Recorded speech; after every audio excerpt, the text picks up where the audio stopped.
Hey everyone, and welcome to the studio. So in this class I'm going to show you how to glaze a cup or a tumbler. And the style of glazing we're going to be using is called dipping and pouring. And you call it that because you dip your pot into the glaze, like this, dip. You also pour. It's actually backwards. It should be pouring and then dipping, because when you glaze pieces in this fashion, you will pour your glaze on the inside and then pour it out.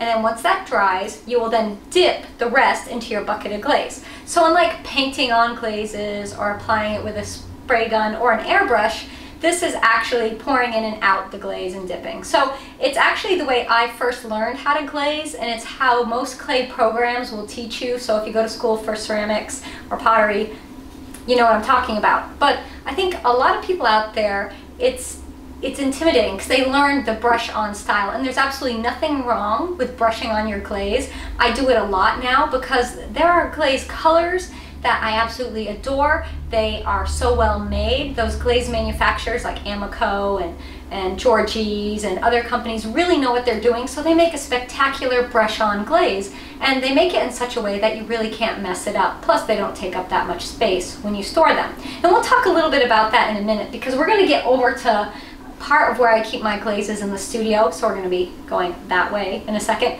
And I will talk to you about where to keep your glazes and the best way to store them, because that's a huge thing. Dipping and pouring glazes come in buckets, or they come dry and you mix it up into a bucket, or you mix them from scratch, and that's how I first learned. And you have to keep those buckets somewhere. So you're going to have buckets that are 5 gallons, 2.5, 3 gallons, whatever size you're mixing it up to in your studio, and they take up a lot of space. So that is a consideration. But there are things you can do with dipping and pouring glazes that you can't do with anything else. And there's also the ease and the speed that you can glaze work. So what you see here on the work table in front of me are all glazes that have been dipped and poured. And I'm actually going to show you this cup. So if you watched my class on throwing a tumbler, this is the example I used in that little video. And I showed how to make one of these. And lo and behold, we have one done, bisqued, and ready to go. So all you need to do to be ready to glaze your pieces is you want to do a little prep work. And for that, what you want to do is just make sure it doesn't have any burrs or rough spots. If it does, wet sand it clean, right? Make sure there's no dust on it. If so, take a clean sponge and wipe it down. And I wax the bottoms. Now, I'm not going to show you how to wax the bottom, because you basically take a brush and apply wax, and that's pretty simple. And I have a class on clayshare.com that has waxing your bottoms. It's actually prepping your work for glazing, which is a great class because you need to know how to prep your work for glazing no matter how you're going to glaze. All right, and oh yeah, this is a good one too. This is dipped and poured, but I got a little secret I'll share with you. So I'm going to show you how to get this combo right here, but all these others I will explain what glazes I used and how I got these results. So you'll learn that. So let's get started and glaze a cup with dipping and pouring. All right, so here we are over in my glazing area, and this is just one part of my studio where I keep my glazes. I actually have a work table over there where you can't see, where I store 20 glazes under it, and that stores 10 of the 5-gallon buckets. That's this size here, so it stores 10 of these guys, and it also stores 10 of these smaller 2-gallon buckets. But that's only 20 glazes. And that's not that many glazes, right? So I have some extra. So there's another, I don't know, 2, 4, 6, 8, 10, 11, 12, 13. There's like 15 more glazes that are just dip and pour glazes in my studio that just don't fit under the table, and I don't really need another table. So what do? I store them here in the area where I also keep my brush-on glazes. So if you need good storage ideas for brush-on glazes, right here. These are pantry storage units made by Closet Made. You just mount them on the wall.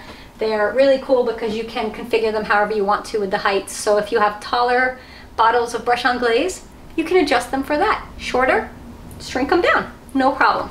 And you might have noticed my extruder lives over here too. And when I'm using the extruder, I do happen to move the glazes out of the way. So that's just part of one of the considerations when you are setting up a studio or working in a space. If you have limited space, you might not be able to have a lot of these big buckets of glaze. So if that's a situation you have to address, you might want to just pick one or two that you absolutely love that are dip and pour glazes, and then stick to the brush-on glazes. Look, you can have as many glazes as you want. At one point, I had 50 dip and pour glazes in my studio. Yeah, that was too many. I had to pare it down. That was an issue. But I was also doing high production pottery, and I was using a lot of those. And I also have a gas kiln out that window. So I have my 16 cubic foot gas kiln, and if you stick with me long enough, you'll learn about pottery, or maybe you already know that the glazes that you fire to cone 5, 6 in your electric kiln, not the same that go in your cone 10 gas kiln. So I had to have 2 sets of glazes. So at one point, this studio had glazes for that kiln and glazes for the electric kiln. So at this point, I'm kind of rearranging things, and all of my gas kiln glazes are stacked up out there. So there's a ton of glazes sitting out there that I have to figure out what I'm going to do with. I don't know what I'm doing with those. They're just kind of in limbo. But when I start firing my gas kiln again, I guess I will deal with that. But that is not today. Today, we are glazing a tumbler. So that's what this is all about. So all this yickety-yak is getting you to this. We're gonna glaze a tumbler. Now, remember, this is gonna shrink a bit.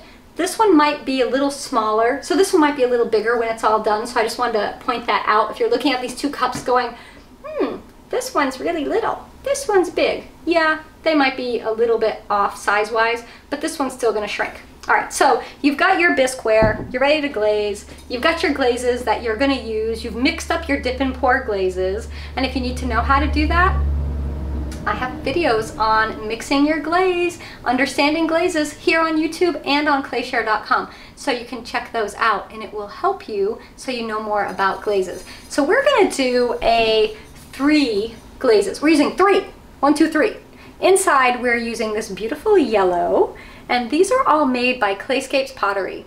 They make fabulous glazes. They're in upstate New York, and I just think they're the bomb. So the inside one we're gonna be using is this one called Bushwick. That's the yellow. And then the outside one is this blue called Park Slope. And then we're going to be dipping a 3rd glaze on top, and that is this gorgeous cream. And the cream will melt and flow, and just, it's awesome. And you can put cream on just about everything. I have been kind of doing this crazy testing cream thing, and any glaze I have in my studio, I'm putting cream over it just to see what happens. I mean, why not?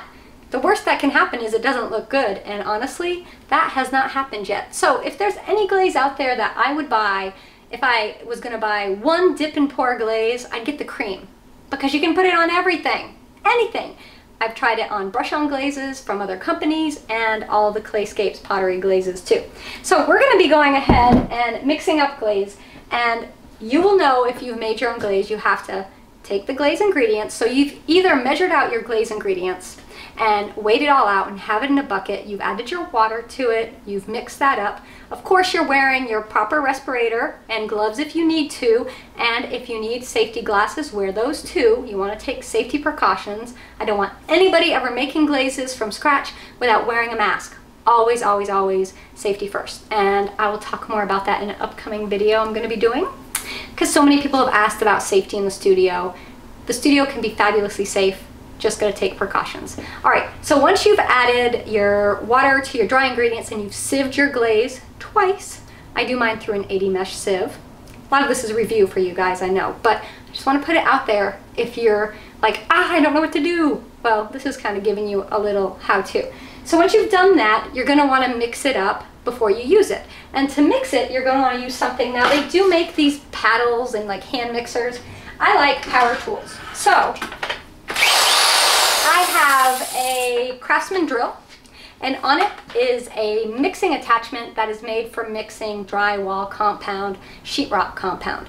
And this is great for mixing glazes. Now, you can buy these specifically for glazing and mixing glazes, but I got this one for like under $5 at the hardware store. So I don't know what the glazing ones cost, but if you find one and it's awesome, let me know. I would like to hear about it. So once you have your glaze mixed up, we're gonna go ahead and I'm gonna show you the steps. So if you've been waiting, like when is she gonna glaze? When's she gonna actually put the glaze in?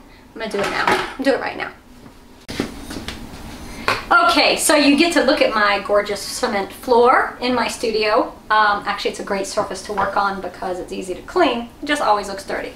All right, here I have my cup ready to go. It's all prepped. We're good to go. So we're going to be using a yellow on the inside. That's this color here. And then we're going to do this Park Slope on the outside and then cream. So you want to start with the inside. So I know we call this dip and pour, but really it's pour and dip. I know. I don't make these rules up. I didn't decide we should call the glazes dip and pour. Someone else did. And you know, pour and dip just doesn't sound the same as dip and pour, does it? So we're going to start with the inside color, and that's going to be the yellow. And that is right here. That's this one called Bushwick, right? And when you open it up, you'll notice if your glaze has sat for any period of time that you're going to need to mix this up. And that's where this guy comes in handy. Now you notice I have a 5-gallon bucket of water to rest this in, and that's for a couple reasons. One, it keeps my drill with attachment from flopping over, and two, it allows me to clean the little attachment off so that I'm not getting it one glaze into the next and not contaminating my glaze. So keep that in mind. So let's mix this up. I'm warning you, it's going to be a little loud.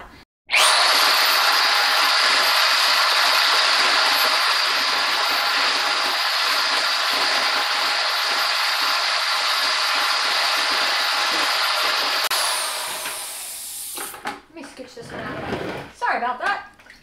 So then you put it in here, turn it on, and that cleans it off, and that's pretty good. If I'm doing a batch of glazing, what I will do is I will do my light glazes and non-iron bearing glazes first, then I'll do my darker iron bearing glazes after, because I don't want to contaminate the lighter glazes with the darker ones. So that's something to keep in mind. All right, so we're going to do the inside of this cup, and in order to do that, we need to fill this interior with a glaze. And to do that, we will use a measuring cup. This is just one that I have obviously used a lot in the studio. It's a little gross, but it's not gross in the yucky bad way. It's gross in the lots of grimy glaze way.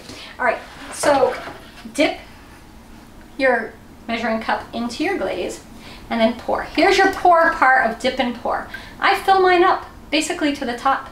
Tap that off, and then I turn this upside down onto my lid, and now we're going to pour it out. And the key is to do a nice quick even pour, turning the cup. Do you see I'm turning as you go? And I just keep turning until you will see little drips there. I keep turning until these little drips are dry. So that is the inside poured. I know, dip and pour. We're pouring and then dipping. There is a time where I do it the opposite way, but I'm not going to talk about that now. Nope, I'm going to keep that a secret, and I'll share that in another video. So once you have this done, if we take a look, you can actually see the glaze starting to dry. And you will see a slight sheen to the glaze, and that's because it's still wet. It needs to dry because the next stage we're going to dip it. We're actually going to put our hand inside the cup, and we're going to dip it down in. So in order to do that, this part has to be dry. So you got to wait. What do I do when I'm waiting? Well, usually I will have a bunch of cups ready to go, and I will do all the inside of the cups first, and then they're dry enough for me to go back and do the outside. So this one we're going to set down. If you're done with your glaze, which I'm done with this one for now, you want to go ahead and you want to put the top back on. This needs to be cleaned, right? So usually I just dunk it in here a few times. And you might actually be blessed with a sink in your studio. I don't have running water in my studio. My studio is a barn in the woods of Vermont. I'm basically one step away from off the grid here. So I recycle and reuse all my water. So this is now clean enough. This is why it's sometimes kind of grody. And I will turn it upside down and I will let it drain out on the counter here, usually on a towel, and that'll be ready for the next thing I'm going to glaze. And I have a bunch of those, so. Okay, next color we're going to do, I'm going to put this one back. I'm just going to grab the Park Slope. So this is the one that's going to go on the outside, right? This is the outside one. And you can see, if you look down in, do you see all that water on the top? Do you see how it's separated a bit? That happens over time. So glazes are a suspension, not a solution. Ah, chemistry, right? Well, here, it's fine. Suspension means particles are suspended in the liquid. Solution means they have dissolved into that liquid. Glazes are always a suspension. The particles are never dissolved. They're always just sitting. And because they're sitting in the water, they settle down. And that's what's happened here. So to take care of that, we mix it up. That's all.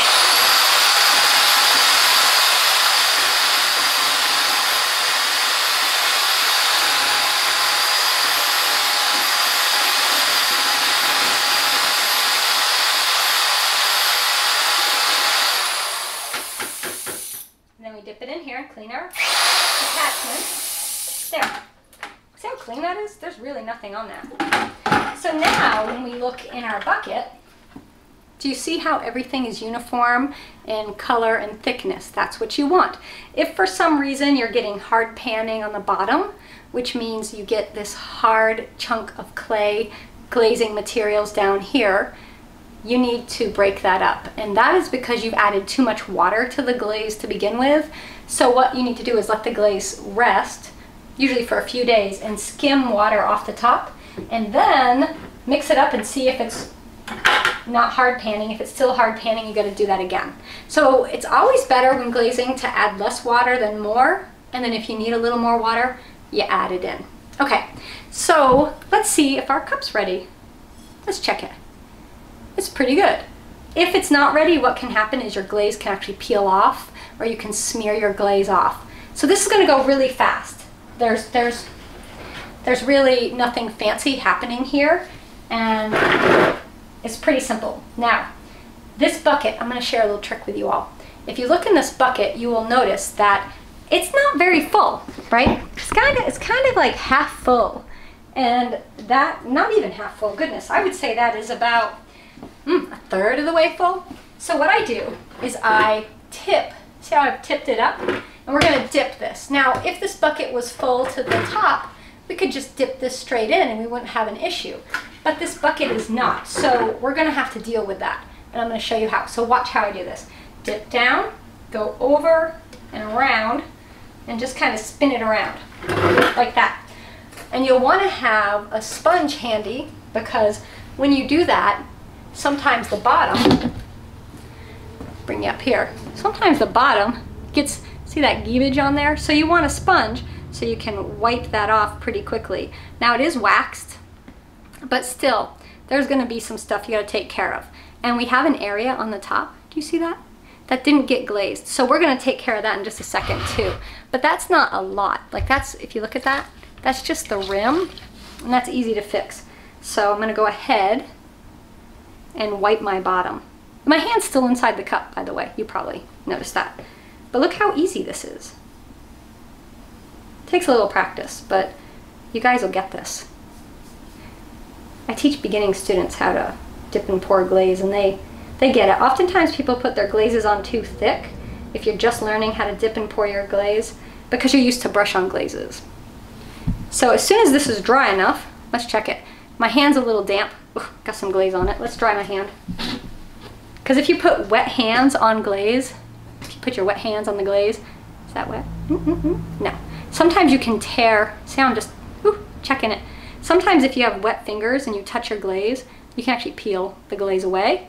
And if your glaze isn't dry enough and you touch it, you can pull the glaze away. So we can touch it now. And we're going to go ahead and dip this tiny bit right here into the bucket.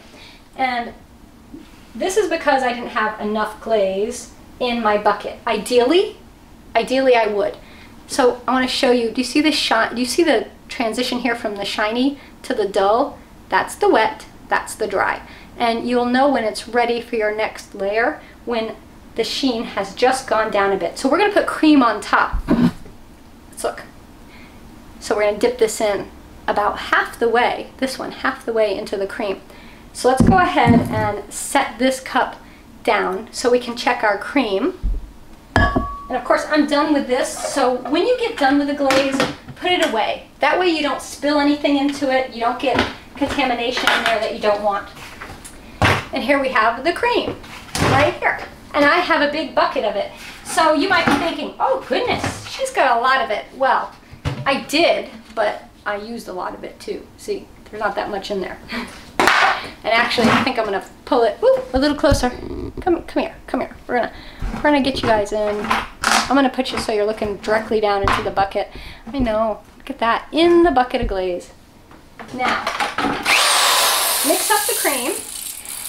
Now, don't contaminate your cream with a glaze that has a lot of iron in it. That would make you very sad.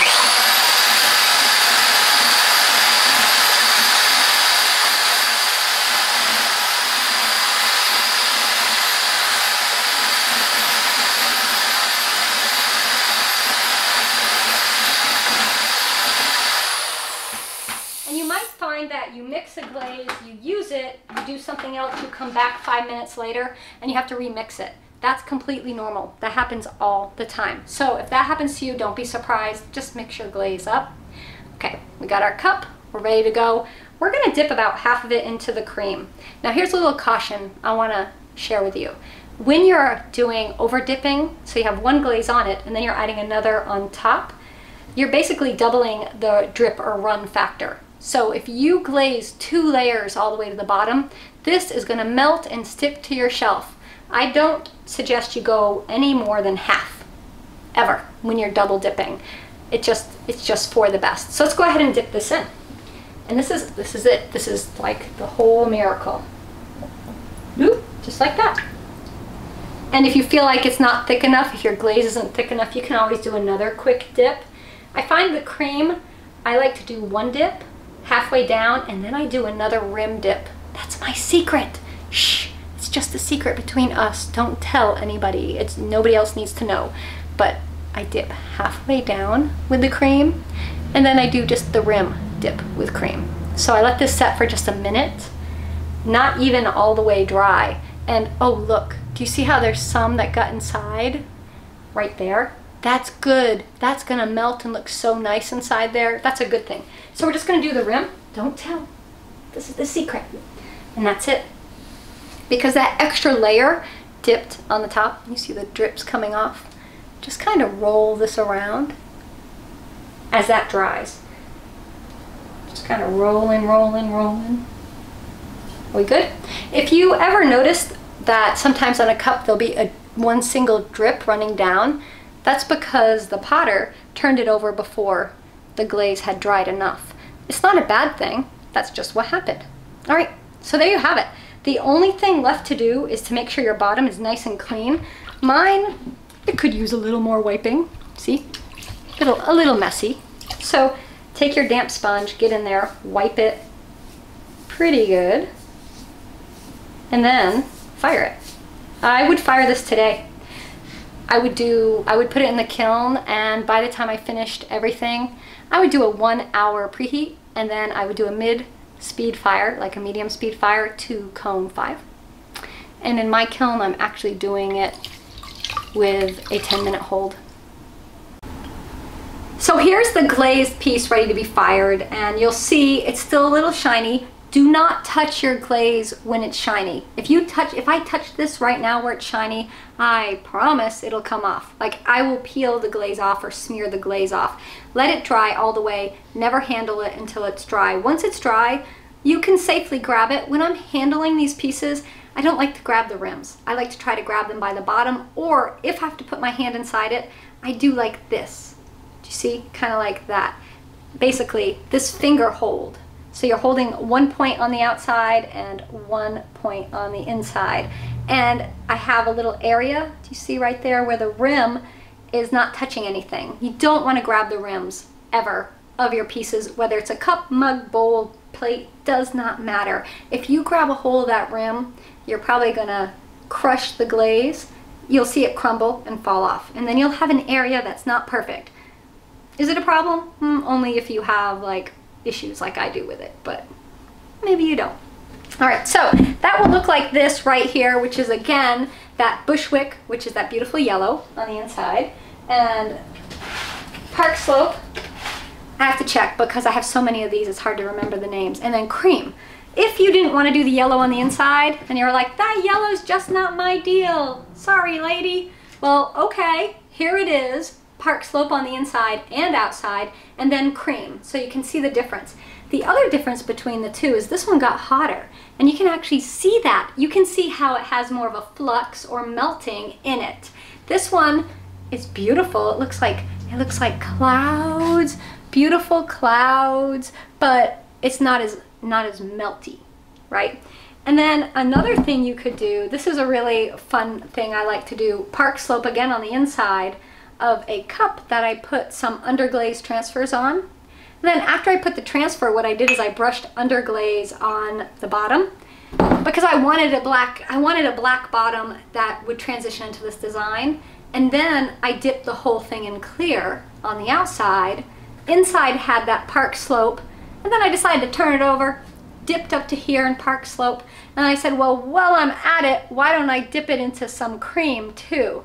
So it kind of got a little out of hand, but I think it looks good. So I'm happy with that. A couple other things that I like to do with glazing is this. Now, the pieces I've been showing so far are all on Laguna Bmix. So Laguna Bmix is a mid-range stoneware, as are all these clays I'm sharing with you right now. And it's a really light cream color, and you can see the clay right there. This is Laguna number 60, which is a speckly tan clay, and it is yummy. It's very yummy. And I like to play with this because you can do all kinds of neat things. See those speckles inside? Little speckled cup? That's from the clay. The clay has the speckles. It's speckalicious. And what I did here is I poured cream on the inside and poured it out. And then I turned it over and I dipped the bottom only to here in cream. And then once that was completely dry, I turned it over and I dipped the top in Spruce Blue. And again, these are from Clayscapes Pottery as well. So it created this bikini sort of thing, right? Top, bottom, bare middle, the midriff mug. And you might be saying, ah, you didn't show me how to glaze a mug. You only showed me how to glaze a tumbler. It's the same. It just has a handle on it. That's all, just a handle. No difference. Glaze it the same way. Dip, pour, done. Easy peasy, right? And then there's some other combos that I have. This really fabulous Sunset Park, which is their orange from Clayscapes, and then cream on top. I call this my Creamsicle Mug because it's yummy like that. And the best part about these, when you have handles, you can get some really nice drips. Really nice drips. This one didn't do it because I didn't do 2 layers. Just keep that in mind. All right, so there you have it. How to glaze a cup or a mug. It's basically the same thing, except a mug has a handle. And if you're glazing bowls, yep, same thing there. Bowls the same. Now, it really changes when you get into big pieces, big bowls, big platters, and it changes when you get into big vases or other forms. And I'll probably do some glazing on those particular things down the line, but right now, you are ready to go. Glaze yourself some cups and get on it. All right, you guys, thanks for hanging out here with me, and I'll catch you next time in the studio. Remember, give this a thumbs up, subscribe, and catch me on clayshare.com. If you aren't following me there, you know, go right now. clayshare.com, free. Just go, sign up. Get all kinds of great content, lots of new pottery videos, giveaways, little social network we got going over there too. Yeah, that's right, awesome stuff. All right, guys, until next time, make lots of happy pots.